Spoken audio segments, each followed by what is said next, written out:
welcome to Wave Support.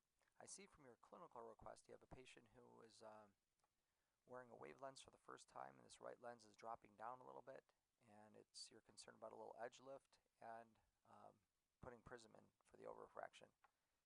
Just a couple comments. Looking at this, it's definitely a little higher cylinder patient. And what I've noticed in the past when I've worked with some of these patients, when I first pull the topography or the topography into the Wave software, when you open up the Wave design icon, it generally pops up a little box that asks you whether you want to average out the astigmatism or not. And I'm not sure if you did that or not with this particular patient, but what we find is if you have a lot of cylinders, sometimes if you do average out the astigmatism, sometimes it will hide a little bit of the true corneal cylinder. And if you remember, this bottom right-hand diagram is what Wave interprets as the topography. So I like to look at that topography picture here. I like to look at this Wave picture and compare that to the actual true topography to see if it really matches that pretty closely. If it does match it, then you could probably average out the astigmatism. If it doesn't match it very closely, then I would choose not to average out the astigmatism. And that may, sometimes what I found is if you average it out, Wave misses a little of the cylinder, and you end up showing that up on the over-refraction. So that might account for a little of your over-refraction in the cylinder. Okay, with that said, let's take a look at the design. The design actually looks very nice.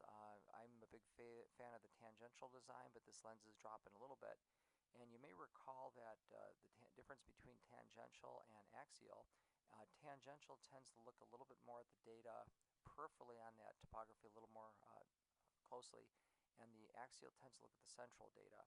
The end result is that axial designs tend to be a little bit steeper and tangential tend to be a little bit flatter. And so in this case, since the lenses are dropping, you may want to try to just steepen that lens up a little bit. And the quickest, simplest thing to do is maybe just click over to from tangential to axial. Leave the axial design and switch over to use the current settings to tighten it up there, and that'll snug up this lens probably about a half diopter or so, maybe even more in this case.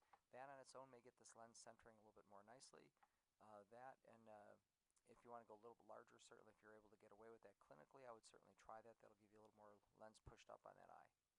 I wouldn't be too concerned about putting the prism in. I think if you get the lens centering well, the prism shouldn't have that much effect on the weight of the lens. I think you'll be okay with that. So with that said, I hope those little subtle adjustments will get you where you need to be. And I wish you well with this case, and thank you for contacting Wave Support. Have a great day.